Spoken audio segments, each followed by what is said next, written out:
Num piscar de olhos, uma vida repleta de aventuras, cheia de histórias coloridas de experiências, família e amor, pode de repente se tornar um tom mais escuro de cinza. A cada dia que passa, a ausência da pessoa mais amada lança uma escuridão sufocante, até que, por fim, a luz da esperança se apaga de vez, deixando perguntas no lugar onde deveriam estar pessoas. Número 20. Em 27 de fevereiro de 1989, funcionários que chegavam a uma empresa de molduras em Norcross, Geórgia, encontraram o prédio alagado pelo sistema de sprinklers, que havia sido acionado por um incêndio na estação de trabalho da programadora de computador Lisa Geiser. A jovem de 26 anos havia trabalhado sozinha no dia anterior. A área estava queimada e uma descoberta sinistra foi feita.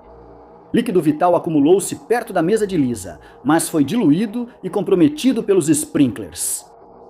E Lisa estava desaparecida.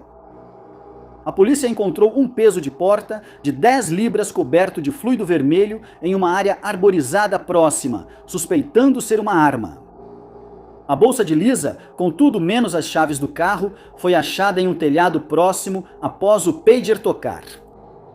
O Nissan Pulsar, de 1983 dela, foi encontrado a um quarteirão de distância. Os investigadores também acharam tentativas de deletar dados do computador da empresa.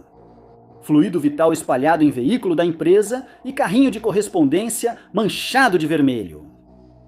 Apesar das evidências, Lisa e seu corpo não puderam ser encontrados. Os detetives investigaram um ex-funcionário, demitido recentemente, que havia falsificado o currículo e em condicional por desfalque. Supõe-se que ele entrou para apagar arquivos e encontrou Lisa, que a polícia acredita ter sido assassinada e removida em seguida. O teste de luminol no BMW do suspeito encontrou manchas, mas foi inconclusivo. Anos depois, a esposa do suspeito sugeriu que Lisa foi descartada em um dos poços da propriedade deles, mas uma busca não encontrou nada. O caso de Lisa Geiser continua sem solução. Ninguém foi preso e a família dela acredita que ela não teria ido embora antes do casamento planejado, que aconteceria em poucas semanas. Número 19. A maioria de nós está familiarizada com o termo grande irmão, uma frase que foi criada pela primeira vez no romance distópico 1984, escrito por George Orwell em 1948, e que ainda é considerado uma obra-prima hoje em dia. No livro, Orwell descreve um futuro em que o mundo inteiro é governado por um único governo. É uma era de opressão, durante a qual o público é forçado a obedecer ordens ou ser levado para uma sala secreta, a Sala 101, de onde saem espiritualmente e psicologicamente destruídos. O aspecto mais lembrado do livro é que todos estão sob vigilância constante e qualquer passo em falso ou ato de rebeldia é tratado com extrema violência. No mundo real, muitas pessoas temem que isso esteja se tornando realidade, já que câmeras de segurança podem ser encontradas em todos os lugares. Já foi comprovado que governos espionam seus próprios cidadãos. Um bom exemplo disso é quando alguém conversa sobre comprar um novo produto com um amigo, verbalmente ou pessoalmente, e minutos depois começa a receber anúncios exatamente desse produto em um de seus dispositivos inteligentes. Também já foi comprovado, graças a delatores, que agências como a NSA vêm ouvindo as ligações telefônicas das pessoas há muito tempo, apesar de sempre afirmarem que nunca violariam a privacidade delas dessa forma. O resultado é um aumento da paranoia entre o público em geral, especialmente porque a maioria de nós precisa de nossos dispositivos, como celulares e laptops, para ganhar a vida e manter contato com as pessoas que amamos. As teorias da conspiração sobre esse assunto começaram a aumentar no início dos anos 2000, quando foi anunciado que a TV analógica seria gradualmente substituída pela TV digital. O primeiro país a cumprir essa mudança foi a Alemanha, quando todos os sinais analógicos terrestres foram desligados naquele país em 2003. O governo dos Estados Unidos decidiu que os sinais analógicos seriam desligados em 2009 e o prazo internacional para essa mudança foi confirmado para 2015, A mudança ocorreu para reutilizar o espectro analógico. Ele seria liberado para a transmissão de serviços 4G e 5G. A mudança para o digital também daria aos telespectadores melhor imagem e som nos programas favoritos. Além disso, a tecnologia digital possibilitaria transmitir mais canais simultaneamente na mesma faixa de frequência. Para a maioria das pessoas, isso era uma notícia empolgante, já que agora poderiam assistir aos seus programas em resoluções mais altas, mas nem todos achavam que isso era uma boa ideia. Primeiro, eles rejeitaram a ideia de não ter escolha e suspeitaram que algo mais sinistro ocorria nos bastidores. Teóricos da conspiração fizeram afirmações absurdas e muitos passaram a concordar. Eles estavam preocupados que as novas TVs digitais, que seriam necessárias para assistir televisão, fossem equipadas com câmeras escondidas que monitorariam cada movimento nosso enquanto estivéssemos em nossas casas ou escritórios. Hospitais, prédios do governo e espaços públicos, como bares e restaurantes, também não estavam imunes. Quando a transição estivesse completa, praticamente todo o mundo estaria sob vigilância 24 horas por dia e a privacidade seria inexistente. Essas informações poderiam ser usadas para fins como publicidade e espionagem.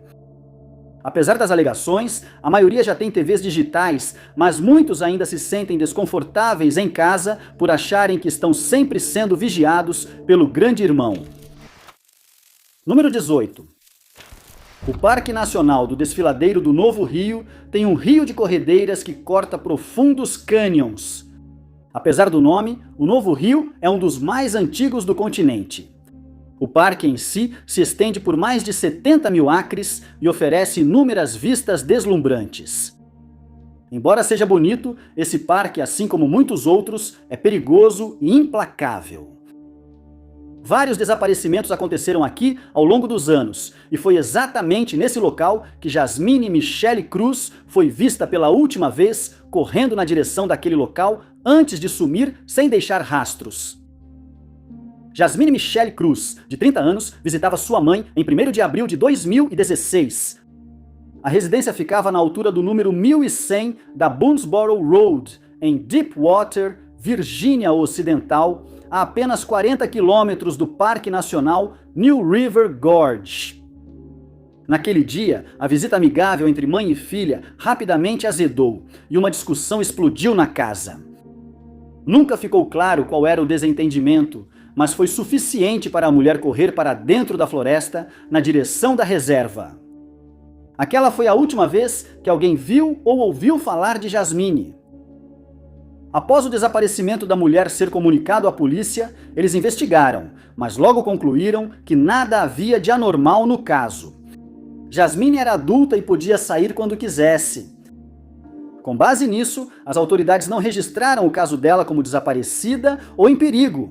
Mas em maio, ainda sem nenhum sinal dela, a polícia decidiu que uma investigação mais aprofundada era necessária. Foi então que eles começaram a investigar o caso, considerando a possibilidade de que algum crime pudesse estar envolvido. Em 18 de maio, policiais do condado de Fayette passaram o dia procurando Jasmine nas margens do rio e perto das casas onde ela foi vista pela última vez. Delegados receberam apoio das unidades caninas do Grupo de Busca e Resgate da Virgínia Ocidental. Apesar da busca minuciosa, nenhuma pista indicou o paradeiro ou destino da mulher desaparecida. Foi constatado que Jasmine não tem nenhuma condição mental ou física que a torne um risco para si mesma ou para outras pessoas.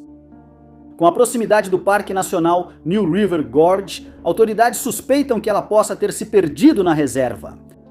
Mas uma busca em toda a área não foi realizada, e o caso permanece frustrantemente sem solução.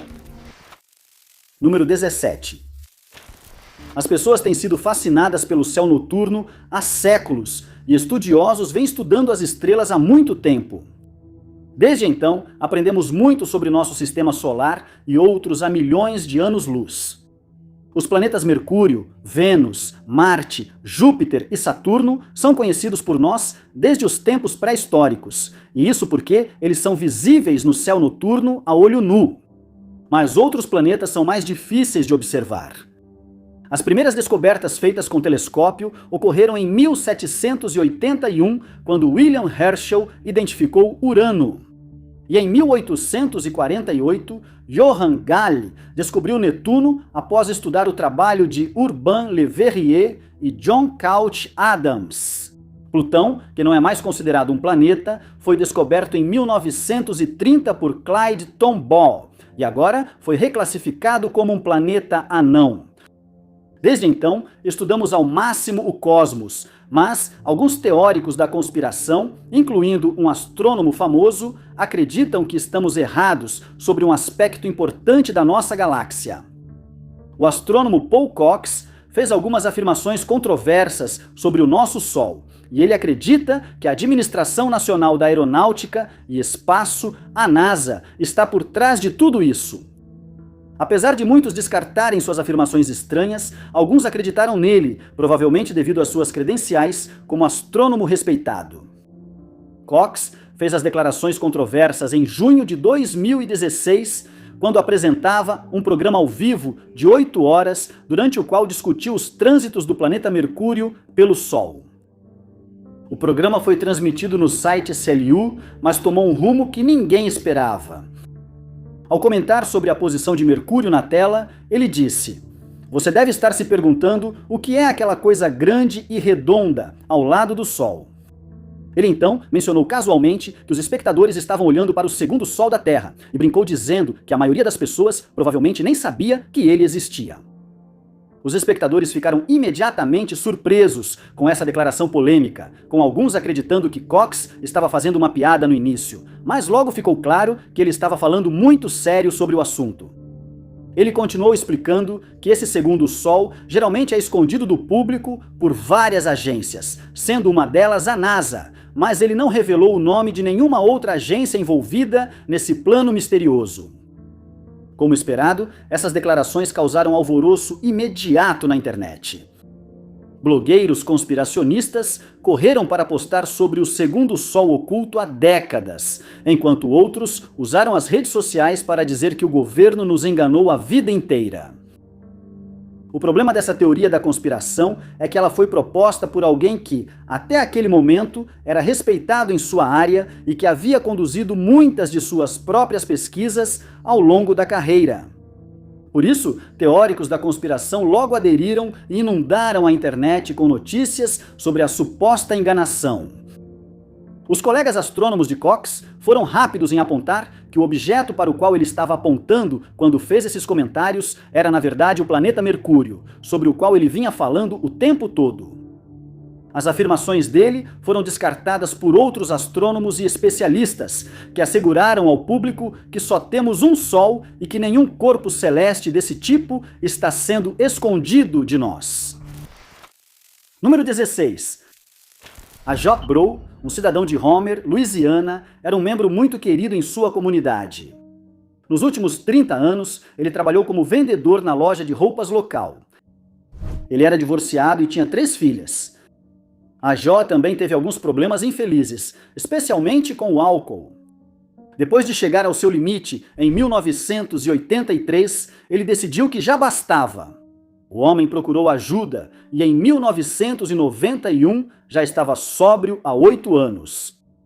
Aprendendo com seus erros, o homem de 50 anos fazia questão de ajudar quem sofria do mesmo problema. Ele seria nomeado secretário das reuniões locais dos Alcoólicos Anônimos, esperando ajudar outros a evitar o mesmo destino. Os esforços de AJ, no entanto, cessariam em agosto, quando ele desapareceu misteriosamente, sem deixar indícios de seu destino. No dia 28, ele saiu de uma reunião dos AA e atravessou a rua até uma loja de conveniência para comprar leite. Ele deixou seu Ford Tempo no estacionamento do Parque Jim Bowie, onde ocorriam as reuniões. Não está claro se AJ chegou a entrar na loja ou se fez alguma compra. Não se sabe se ele sumiu antes ou depois de entrar no local. Na época, Ajá morava com uma de suas filhas, e quando ele não voltou naquela noite, ela o registrou como desaparecido, já no dia seguinte. Levou um dia inteiro até que os investigadores encontrassem o Tempo, abandonado em frente ao clube Easy Does It. O veículo estava trancado e muitos de seus pertences pessoais haviam sido deixados dentro, incluindo uma carteira, um talão de cheques e um malote bancário contendo $165. No local, faltavam as chaves do carro e uma caixa de leite. O tanque estava vazio, embora ele tivesse abastecido horas antes. A notícia do desaparecimento do cidadão exemplar de Roma começou a se espalhar pela comunidade e quase instantaneamente relatos esporádicos de avistamentos começaram a surgir. No dia 30 de agosto, o mesmo dia em que o veículo foi encontrado, um amigo de longa data, Kenneth Pellegrin, disse que tinha topado com AJ. Ele disse que o homem desaparecido usava um telefone público fora de uma loja. Kenneth o descreveu como desleixado e não tão extrovertido como de costume. Ele notou que AJ era vigiado por 3 homens em um carro compacto vermelho. O amigo também achou a roupa dele estranha e fora do comum.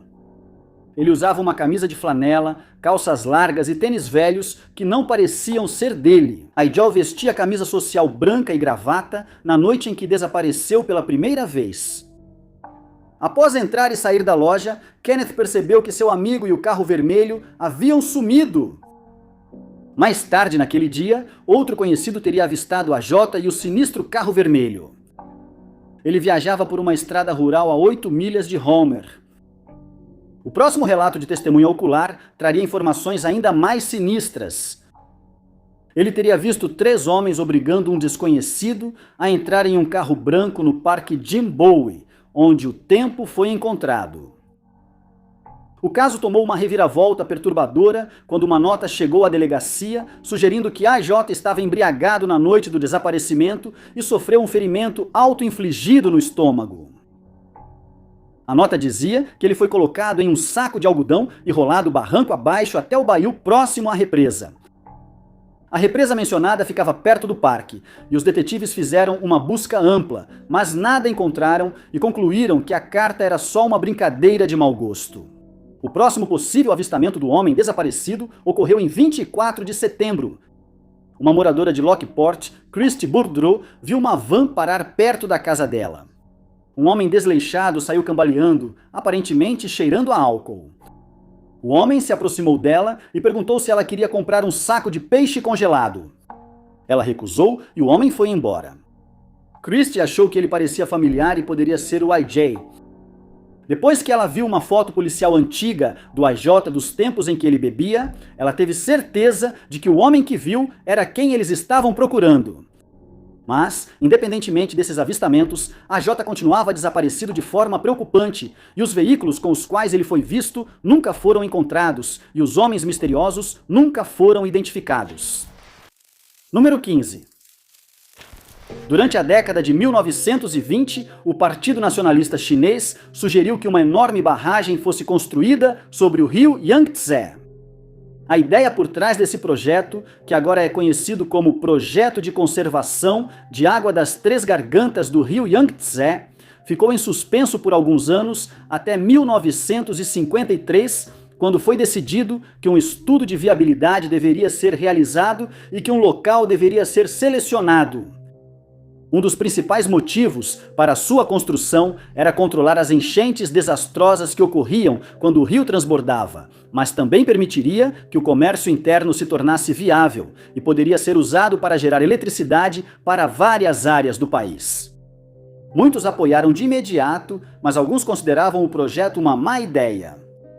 Eles temiam que a barragem desabasse, deixando mais de 1.300.000 pessoas sem casa e em risco de vida. Se isso acontecesse, muitos locais culturais icônicos seriam completamente destruídos, sítios arqueológicos seriam perdidos e as pessoas que vivem ao longo do rio ficariam na miséria.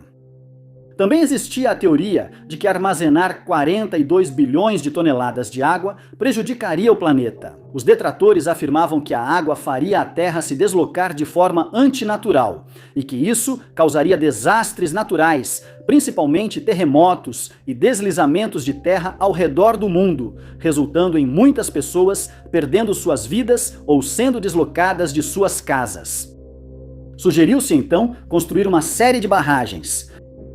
Elas seriam menores, mais fáceis de administrar e conteriam menos água do que o projeto sugerido. Elas gerariam tanta eletricidade quanto a grande barragem e controlariam as enchentes com igual eficácia. Mas as preocupações deles foram ignoradas. Mesmo assim, os medos deles causaram um atraso de 40 anos na construção da barragem, que só começou em 1994. Mas, mesmo assim, o projeto não ficou livre de problemas. Com os fundos esgotados, o governo chinês solicitou empréstimo ao Banco Mundial, mas foi recusado devido a preocupações ambientais com a barragem. A primeira fase da construção foi concluída em 1997 e, em 2003, o reservatório começou a ser preenchido.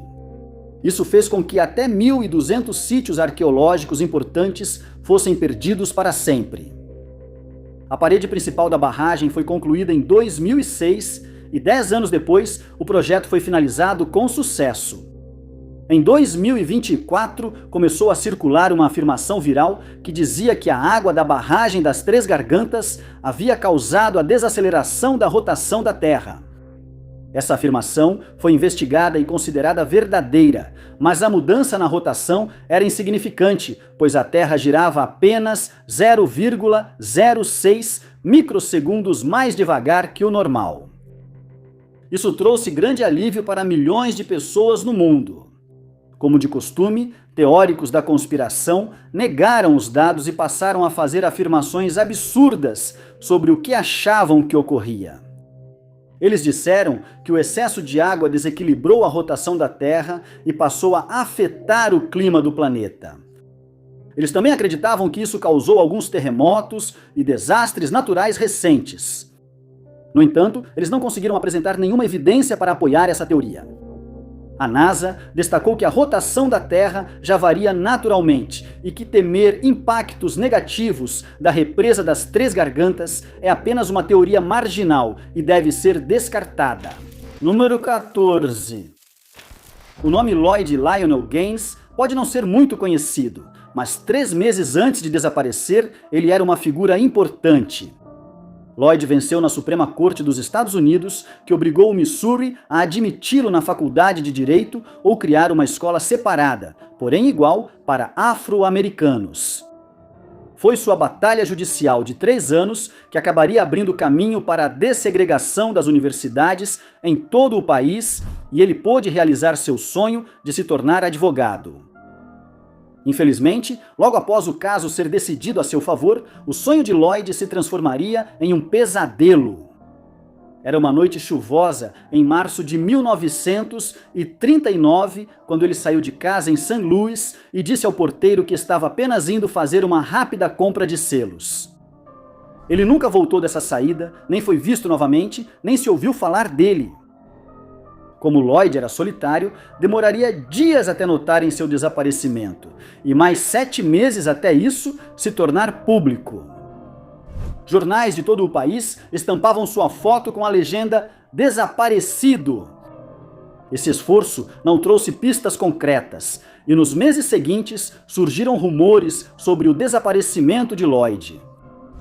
Alguns achavam que ele foi morto por segregacionistas, enquanto outros diziam que ele fugiu e vivia em outro lugar. Avistamentos esporádicos colocaram Lloyd como professor em Nova York e depois na Cidade do México, após ele ter sido subornado para abandonar o processo judicial. Nenhuma dessas alegações foi comprovada. Dada a época do desaparecimento de Lloyd, a polícia jamais investigaria o caso. Mas também não está claro se a família dele chegou a procurar a polícia para registrar um boletim de ocorrência de pessoa desaparecida. A maioria dos parentes dele ainda mora na região, esperando por uma solução que talvez nunca venha. Em 1951, um repórter chamado Edward T. Clayton publicou um artigo sobre o caso. O relatório dele é a investigação mais completa sobre o desaparecimento de Lloyd, mas ainda não conseguiu confirmar definitivamente o que ocorreu com o ativista. A essa altura, qualquer evidência já foi apagada, e o caso vai permanecer como mais um caso de desaparecimento não resolvido. Número 13. Aprendemos nas aulas de geografia que terremotos ocorrem pela liberação súbita de energia nas falhas da Terra, geralmente pelo movimento das placas tectônicas. Mas parece que nem esse conhecimento básico é aceitável para certos teóricos da conspiração. Um dos detratores desse conhecimento é um clérigo que vem do Irã e ele causou bastante polêmica ao redor do mundo em 2010, quando ele fez algumas afirmações estranhas e polêmicas sobre esse fenômeno natural. Terremotos são comuns no Irã, que enfrenta mais tremores que a maioria dos países anualmente. O então presidente Mahmoud Ahmadinejad previu que um grande terremoto atingiria Teherã e sugeriu que os 12 milhões de habitantes se mudassem para áreas mais seguras.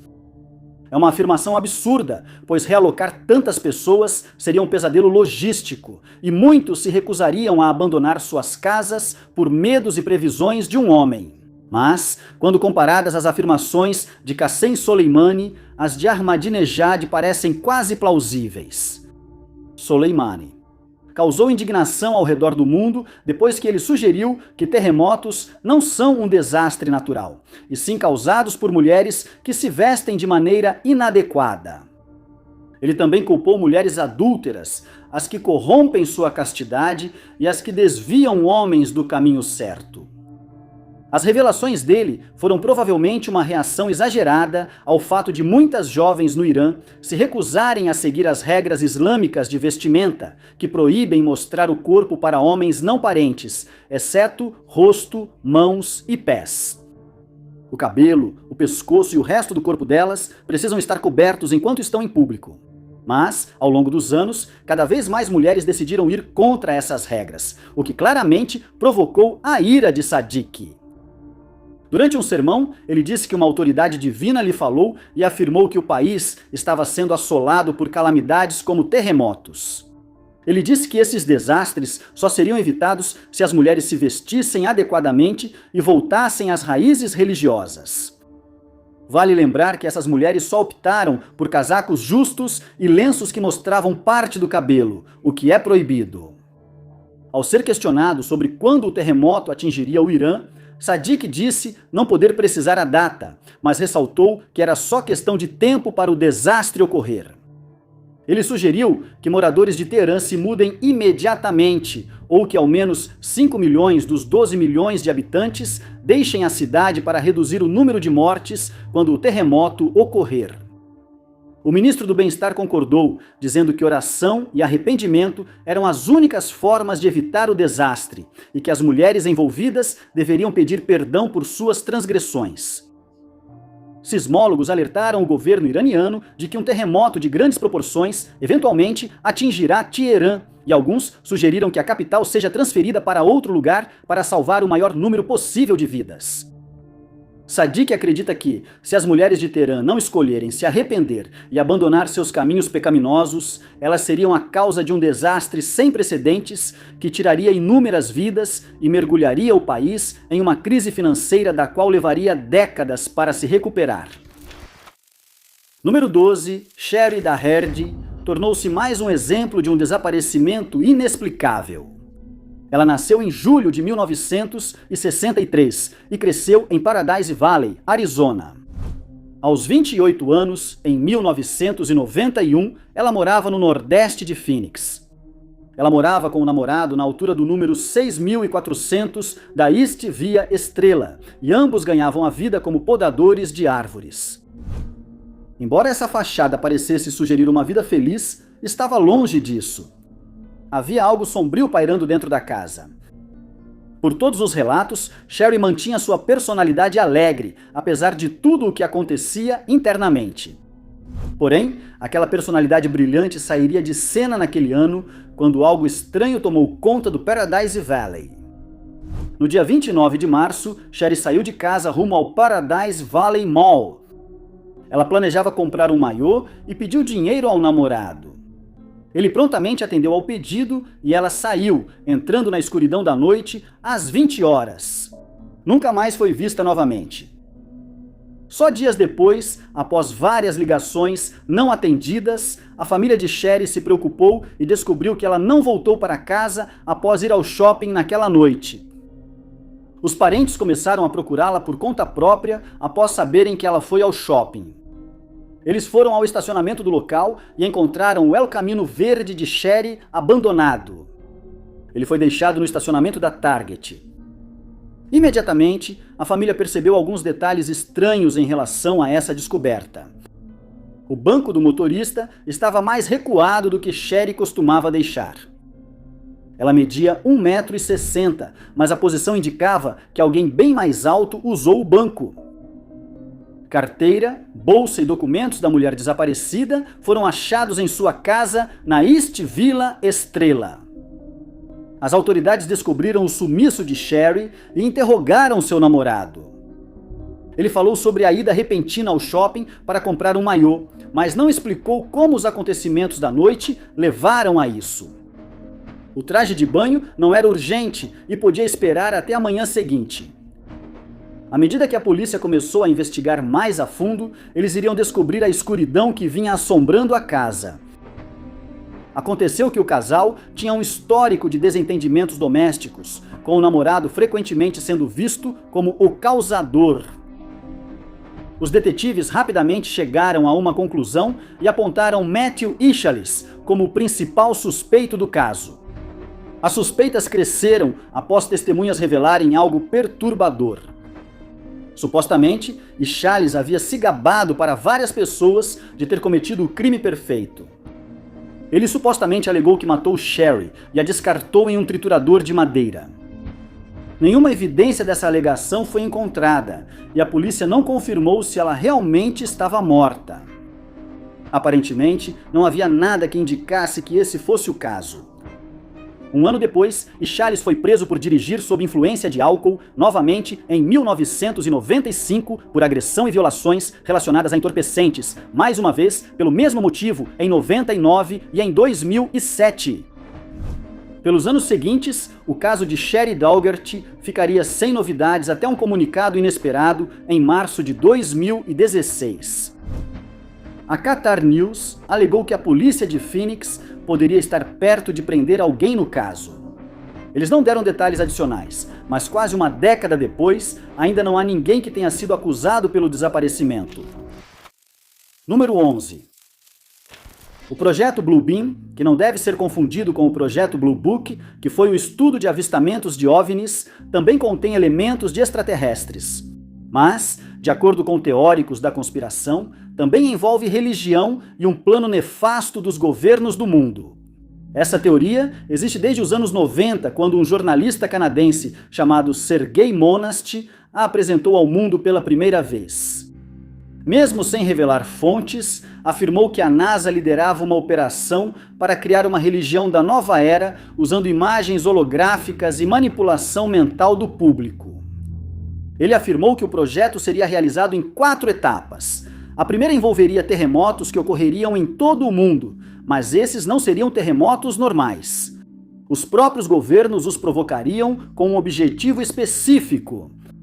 Assim que os terremotos parassem, arqueólogos fariam descobertas revolucionárias sobre a Terra recém-exposta. Essas descobertas poderiam questionar nossa visão sobre religião e história, levando muitos a adotar a religião da nova era já citada. Em seguida, a tecnologia seria usada para projetar imagens holográficas de divindades no céu para que todos pudessem ver. Isso levaria muitos a pensar que presenciaram algo importante e deveriam seguir essa nova religião.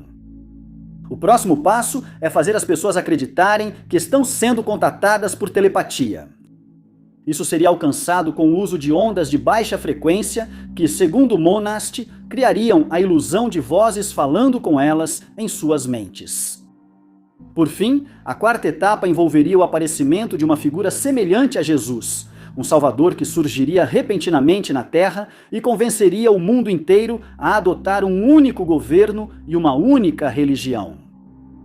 Nessa fase, muitos já acreditavam que os militares dos Estados Unidos tinham tecnologia holográfica, capaz de enganar quem quisessem.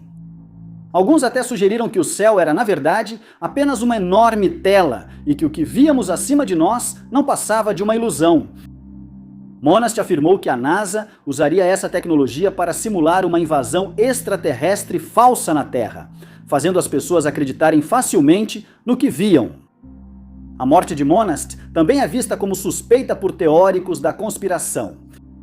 Apesar dos registros médicos apontarem ataque cardíaco como causa da morte, alguns creem que suas teorias estavam certas e que ele foi silenciado pelo governo antes de expor mais sobre seu plano. Antes que pudesse revelar mais sobre o plano deles de dominar o mundo.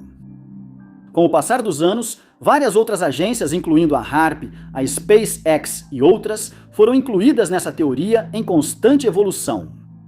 E o surgimento da tecnologia de IA só fortaleceu a crença deles de que estamos sendo enganados. Especialistas logo descartaram essas alegações. Nunca apresentaram evidências para essas alegações e é amplamente aceito que ele apenas especulava e expunha opiniões como fatos. Além disso, não existe nenhuma tecnologia holográfica como a descrita em sua teoria, já que nenhum governo possui os meios para projetar vídeos de uma invasão alienígena para o mundo inteiro ao mesmo tempo. O golpe final nessa teoria é o fato de que a data real do evento já foi prevista várias vezes, mas, como todos sabemos, nenhuma invasão alienígena jamais aconteceu. Uma nova ordem mundial não foi criada, e seguimos livres para escolher nossa religião na maioria dos países. Número 10. Em 1990, Doreen Marfell, de 34 anos de Johnston, Rhode Island, largou o emprego para se concentrar em seu casamento com Stephen, que suspeitava que ela estivesse tendo um caso. Doreen desapareceu em 29 de março, quando não ligou para sua mãe. Stephen disse que visitou Doreen em um intervalo de almoço excepcionalmente longo de 1 hora naquele dia. Ao voltar para casa às 16 horas, ela já havia sumido. Ele esperou 2 dias, até 31 de março, para relatar o desaparecimento dela. Stephen afirmou que uma mala, roupas e $600 haviam sumido, sugerindo que ela saiu voluntariamente. A polícia notou que o carro dela, os gatos, bobs de cabelo, escova de dentes e nenhum dinheiro havia sido movimentado da conta conjunta deles. Os investigadores não acreditavam que ela tivesse saído por conta própria, concentrando-se em Stephen, que admitiu ter contratado um detetive particular devido às suas suspeitas de que ela tinha vários casos, mas não apresentou nenhuma prova. O caso ficou parado, até 2 meses depois, quando 2 bilhetes datilografados apareceram. Um dizia que Stephen estava envolvido e que o corpo dela estava em um lago de Providence, mas buscas lá não encontraram nada. O segundo bilhete acusava Doreen de traição, citando supostos parceiros. As 2 cartas foram rastreadas até uma máquina de escrever na casa da mãe de Stephen, mas ele se recusou a cooperar e contratou um advogado. Depois disso, o caso esfriou. Stephen faleceu 9 anos depois, sem oferecer nenhum desfecho. Ele nunca foi acusado, e o desaparecimento de Doreen Murphy continua sem solução até hoje. Número 9. Stonehenge continua sendo um dos monumentos mais misteriosos já descobertos. As menções a este monumento datam do século XII, mas as escavações no local só começaram pela primeira vez na década de 1620. O primeiro levantamento do local foi realizado por John Aubrey na década de 1660, e ele sugeriu que os buracos de Aubrey, que receberam seu nome, teriam servido como um templo druida na antiguidade. No século XVIII, o monumento foi estudado por William Stukeley, e acabou sendo determinado que Stonehenge remontava à Idade do Bronze. Em 1882, foi declarado um monumento antigo protegido. E embora uma enorme quantidade de pesquisas tenha sido realizada no local, que fica em Salisbury Plain, em Wiltshire, na Inglaterra, muitas perguntas ainda permanecem sobre essa estrutura estranha e enigmática. Observamos que a construção de Stonehenge começou há cerca de 5.000 anos, mas seus construtores nunca deixaram qualquer indicação de quem eram ou para que pretendiam usar o espaço. Nunca encontraram registros escritos sobre sua construção, por isso há várias teorias sobre seu propósito e construtores. Uma das teorias mais antigas e extravagantes sugere que as pedras maciças foram colocadas por um gigante. Acredita-se que os primeiros historiadores recorriam ao folclore quando não conseguiam explicar algo, e um gigante era a explicação ideal. Mas essa afirmação fica ainda mais estranha. Segundo alguns historiadores da época, o gigante foi orientado por Merlin, mago ligado às lendas arturianas, a trazer as pedras para o local. Outra teoria, e provavelmente a mais comum, é que ela foi construída por extraterrestres que visitaram a Terra há milhares de anos. Outros acreditam que eles apenas forneceram às pessoas que viviam na região a tecnologia necessária para mover as pedras, e que essa mesma tecnologia simplesmente se perdeu com o tempo. Teóricos da conspiração também sugerem que ela foi construída por antigos druidas. Segundo essa teoria, o monumento servia para a adoração de ídolos, mas os primeiros druidas só surgiram cerca de 2000 anos após a construção de Stonehenge. Essa teoria já foi descartada pela maioria dos especialistas. Depois, há a teoria de que ele era usado por músicos na antiguidade. Pesquisadores analisaram as pedras e notaram que, ao bater nos monólitos de pedra azul em pontos específicos, eles ressoavam como tambores. Mas essa teoria também tem falhas, já que parece improvável que alguém transportasse essas pedras muito pesadas e maciças por quilômetros só para construir uma bateria elaborada e que mal funciona. Alguns acreditam que Stonehenge não tem significado real e foi feito por 2 homens das cavernas antigos sem nada melhor para fazer. Eles não tinham nada além de tempo livre e simplesmente decidiram empilhar algumas pedras umas sobre as outras. Apesar dos teóricos acreditarem nessa teoria, não explicaram como isso teria ocorrido. Especialistas que estudaram o local sugerem que Stonehenge pode ter sido usado como templo, local de sepultamento e calendário astronômico. Isso foi aceito como plausível pela maioria dos estudiosos, e não há dúvida de que muitas teorias sobre Stonehenge surgirão nos próximos anos e décadas, e sem dúvida serão tão extravagantes quanto se espera. Número 8. Onde está Sweet Jimmy? Essa pergunta tem dominado o mundo do boxe desde 2003, quando a atenção do público foi chamada para o fato de que ninguém via Jim Robinson, um dos primeiros adversários profissionais de Muhammad Ali há vários anos. Em fevereiro de 1961, ele apareceu no ringue de boxe em Miami, Flórida, carregando uma velha bolsa do exército cheia de equipamentos. O jovem não deveria enfrentar Muhammad Ali e só entrou como substituto de última hora para o boxeador original. Ele ainda não sabia, mas Robinson logo se tornaria famoso por perder em 94 segundos para o futuro tricampeão mundial dos pesos pesados. Ele foi vítima dos golpes devastadores do aspirante a boxeador, perdendo a luta por nocaute. Ali passou a subir no ranking, tornando-se o grande boxeador que conhecemos. Mas e quanto a Jimmy? Jim Robinson aparentemente sumiu de vista depois disso, caindo no esquecimento, e só foi notado mais de 40 anos depois. O colecionador de autógrafos Stephen Singer descobriu que o boxeador estava desaparecido. Singer vinha colecionando assinaturas de todos os 50 adversários de Ali, quando, em 2003, percebeu que estava faltando uma. As 35 iniciais foram fáceis de obter. Algumas levaram meses, mas ele conseguiu. Todas, exceto uma. Depois de conversar com jornalistas, repórteres, historiadores do boxe e até contar com a ajuda do antigo treinador de Ali, Angelo Dundee, logo descobriram que ninguém sabia onde Jim Johnson estava ou onde ele tinha ido parar. Assim, de repente, o mundo parecia implodir. Onde estava o oponente de Muhammad Ali? Sweet Jimmy parecia nem existir até o momento em que notaram seu desaparecimento. Entusiastas estavam investigando o caso, vasculhando registros e fazendo perguntas que pareciam não ter respostas. Nos 6 anos seguintes, a coleção de autógrafos de Singer virou uma das maiores caçadas humanas já vistas, por alguém cuja ausência ninguém notara. No entanto, esses 6 anos foram inúteis. Nem Singer, nem quem o ajudou, conseguiu avançar no caso. Ele falou com antigos conhecidos que só tinham hipóteses a oferecer.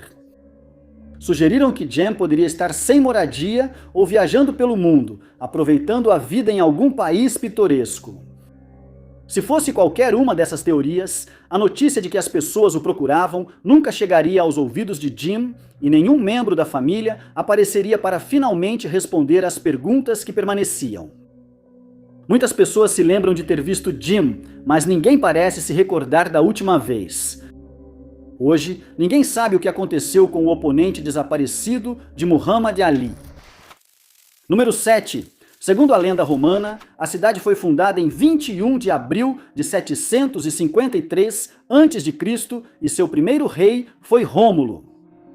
Algumas evidências arqueológicas foram encontradas de que colonos chegaram naquela área no século X a.C.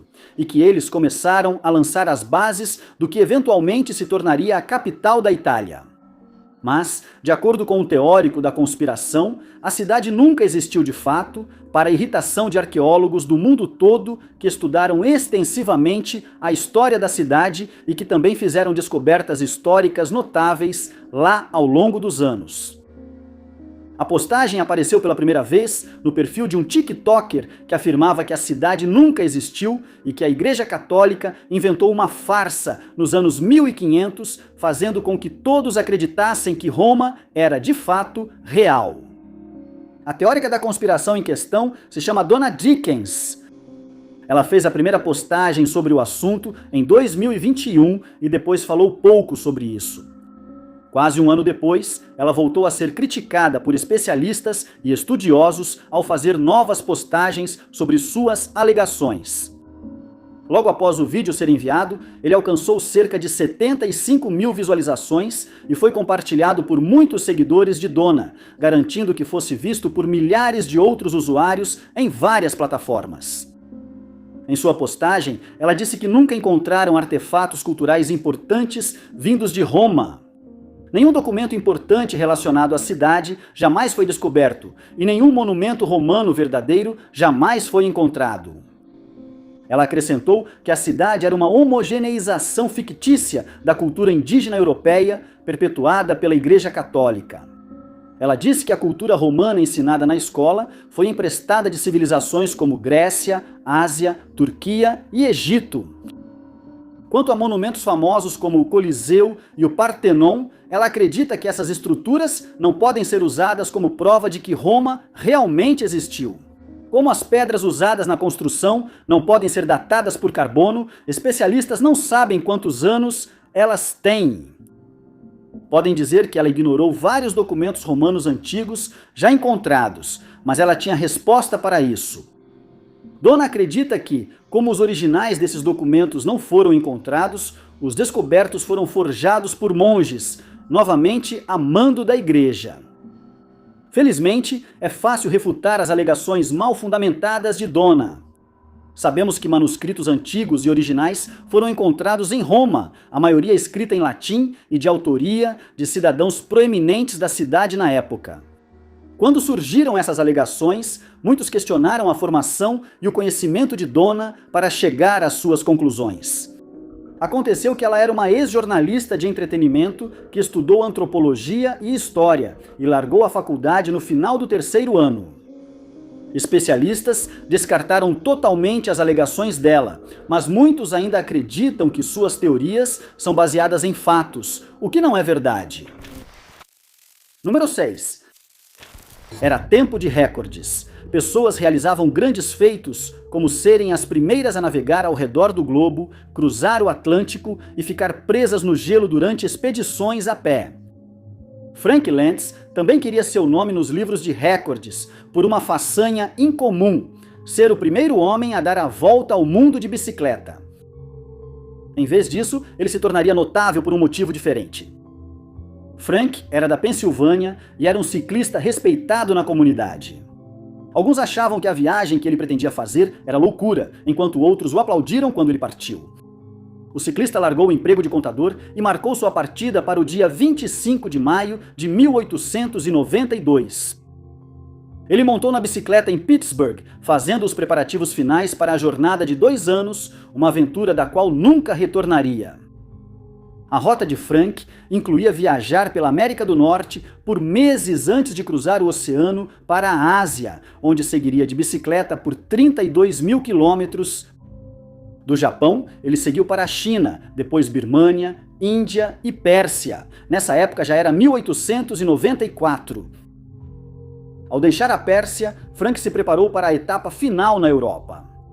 Era maio quando Frank chegou a Tabriz, no Irã, com o próximo destino a 450 quilômetros de distância. Ele deveria chegar em Erzurum, na Turquia, mas nunca chegou.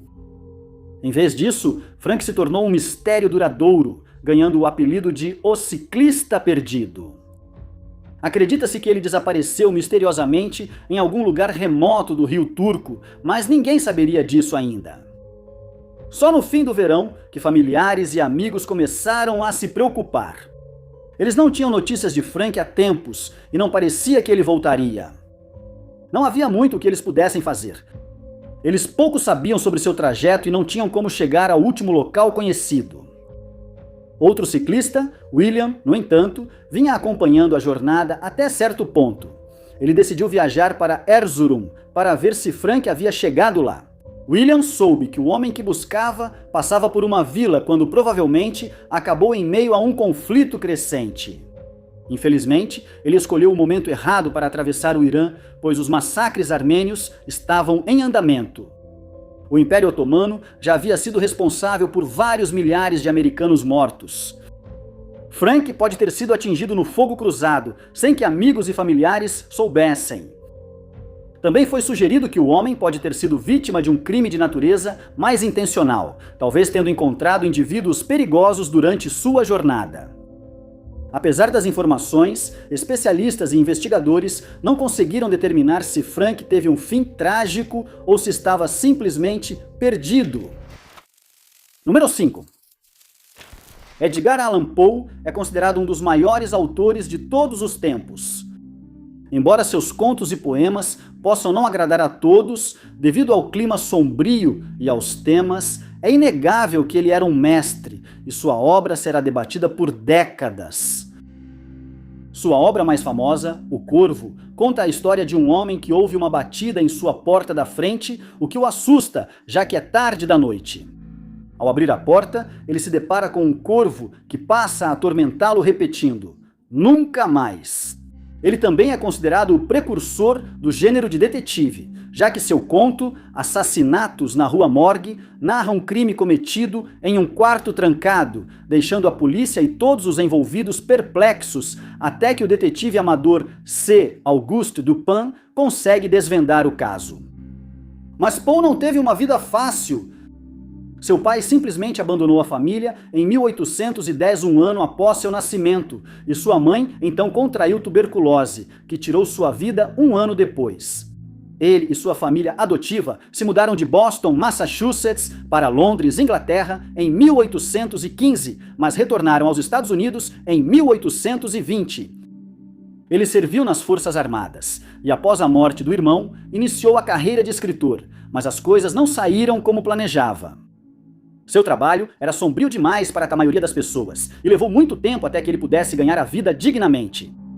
Sua esposa, Virginia Eliza Clem Poe, faleceu em 1847 após também contrair tuberculose, e ele entrou em uma profunda depressão da qual nunca se recuperou totalmente. Ele foi reconhecido por seu trabalho e considerado o primeiro autor americano a viver apenas da escrita. Embora ele possa finalmente ter alcançado sucesso em sua profissão escolhida, acredita-se que nunca tenha sido realmente feliz após a morte de sua esposa.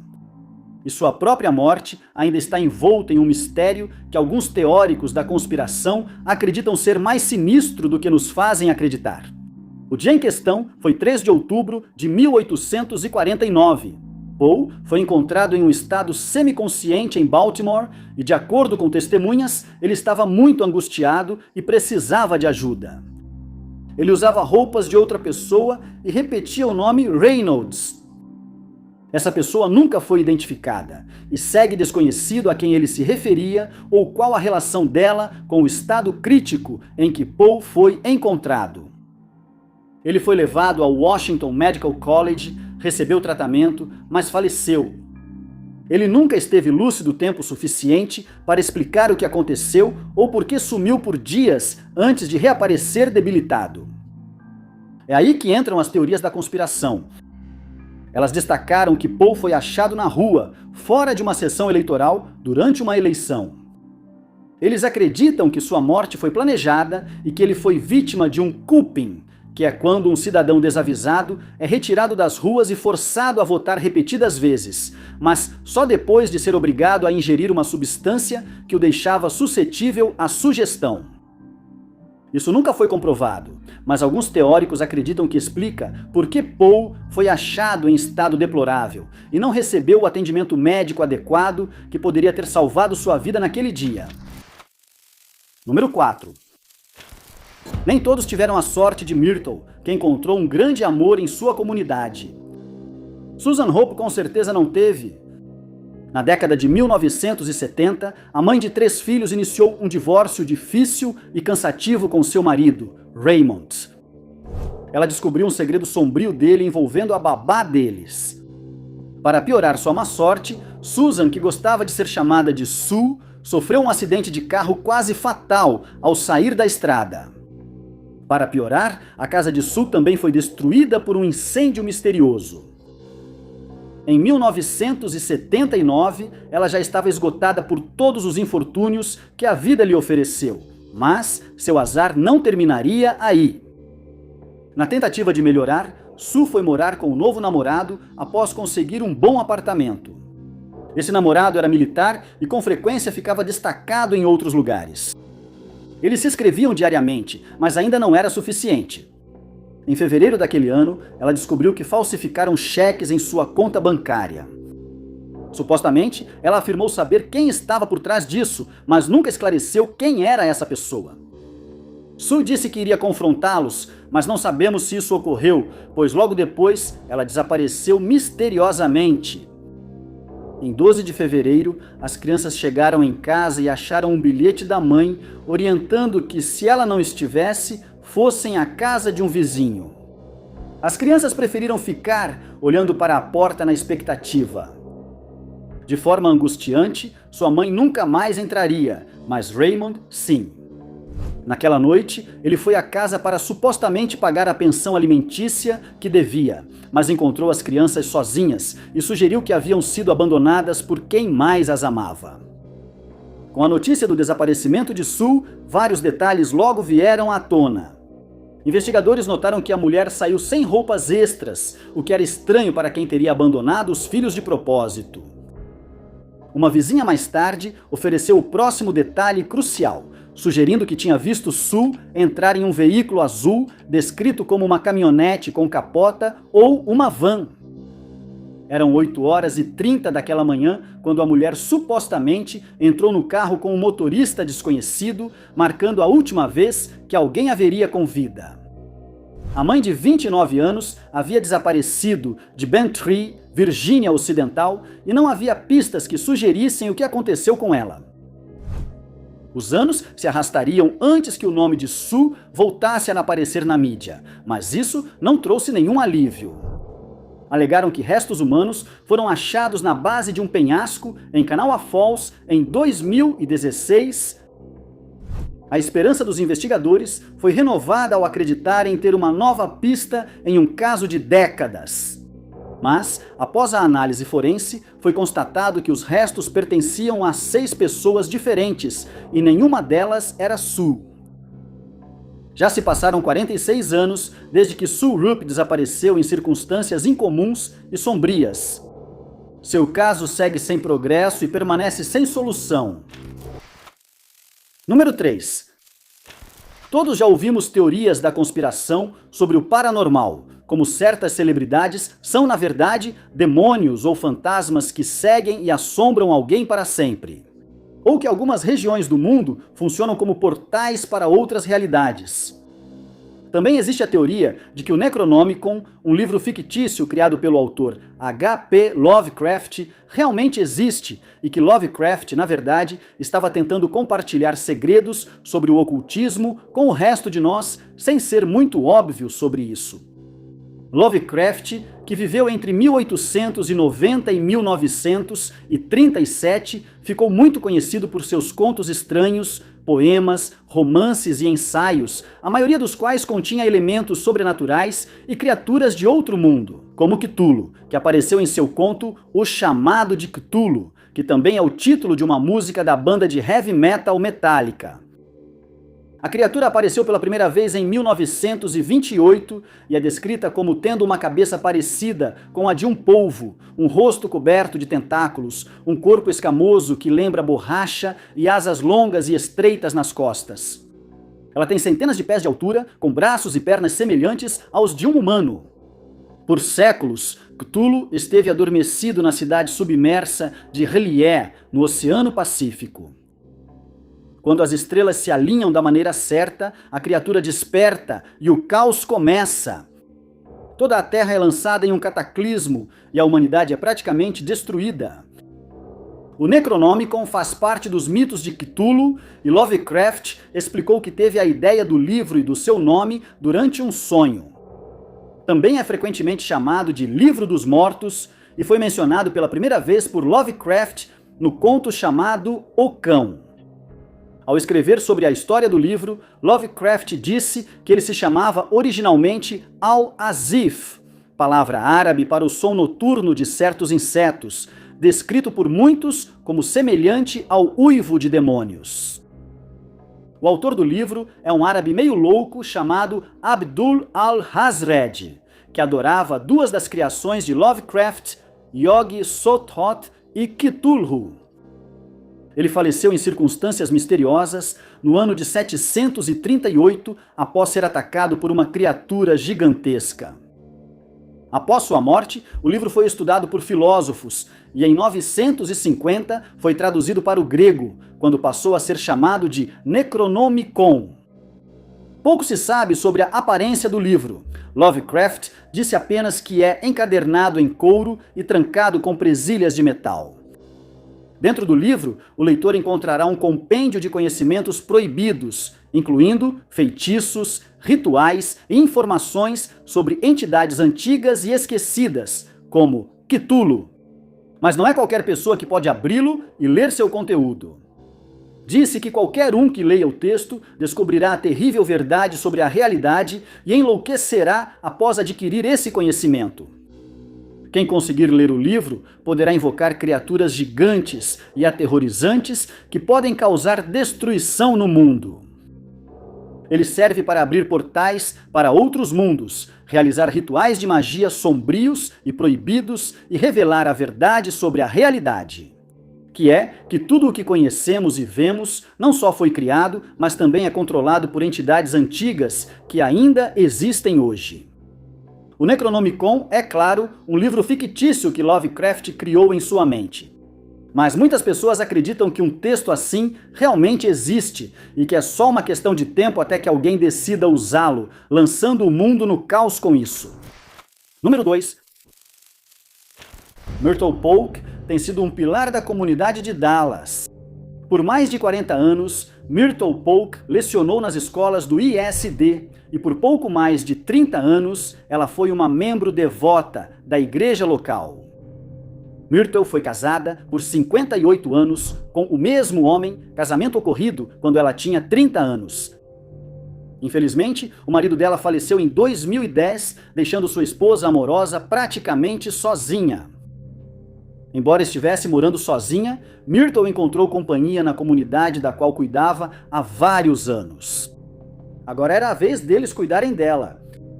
Aos 88 anos, Dona Myrtle começou a mostrar sinais de demência no início de 2024, permanecendo funcional, mas com bastante ajuda. A família dela não percebeu nada particularmente fora do comum naquele ano, mas fora do comum logo se tornaria.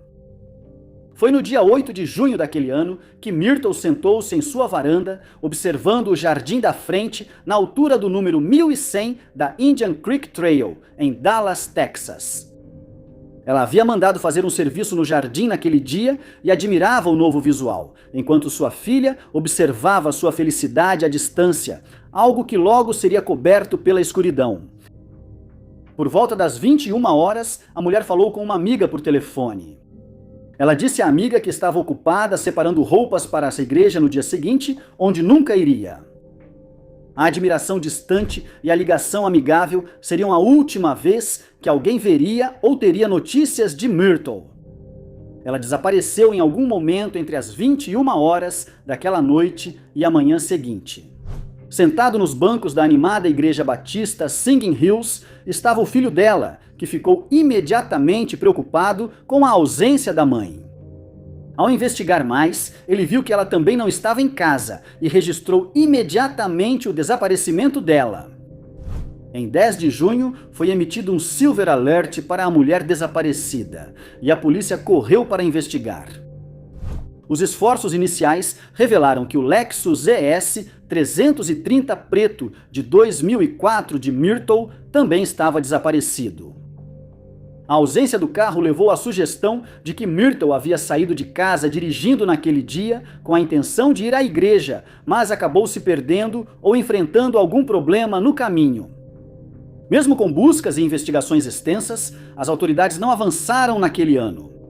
Não havia pistas, nem avistamentos, nem informações chegando. Myrtle havia desaparecido. Demoraria bastante até que finalmente houvesse um avanço decisivo. A essa altura, muitos já haviam esquecido da mulher desaparecida, exceto familiares e amigos, cujo sofrimento pela ausência inesperada continuava. Foi no dia 4 de novembro de 2025 que o carro de Myrtle finalmente seria encontrado, mas sua posição não era nada promissora. Ele estava submerso no riacho Five Mile, perto da trilha Wagon Wheel e da estrada South Lancaster. Ele estava a mais de 100 metros da estrada mais próxima. Como Myrtle provavelmente estava dentro, rapidamente tentaram remover o veículo do riacho. Isso só aprofundaria o mistério. Myrtle não estava no veículo recuperado, nem havia sinal dela na área. Parecia que ela havia saído do veículo antes dele cair na água. Subsequentemente, mais buscas começaram com a ajuda de voluntários e de unidades caninas. Sem novas pistas, o sumiço de Myrtle permaneceu um mistério bizarro. Número 1. Entre algumas das teorias da conspiração mais extravagantes estão sugestões de que a Lua, na verdade, não existe, que a Austrália não é um lugar real e que todas as pedras encontradas na Terra são macias até serem tocadas. A maioria das pessoas encara esse tipo de teoria com certo ceticismo, mas uma delas ganhou força nos últimos meses graças a postagens nas redes sociais afirmando que a gravidade da Terra vai desaparecer por um curto período em 2026. O boato começou a circular na internet no início de 2026, quando alguém começou a sugerir que a nossa gravidade vai parar de funcionar por cerca de 7 segundos no dia 12 de agosto e que esse evento terá implicações desastrosas para todos nós. De acordo com as postagens, um documento secreto da NASA intitulado Projeto Âncora foi vazado para a mídia em novembro de 2024. Ele continha provas de que a agência tinha conhecimento desse evento e que estava fazendo preparativos para essa data específica. Um usuário do Instagram publicou um vídeo mostrando um homem sentado em um carro. Também continha o texto: em 12 de agosto de 2026, o mundo perderá a gravidade por 7 segundos. A NASA sabe. Eles se preparam, mas não revelam o motivo.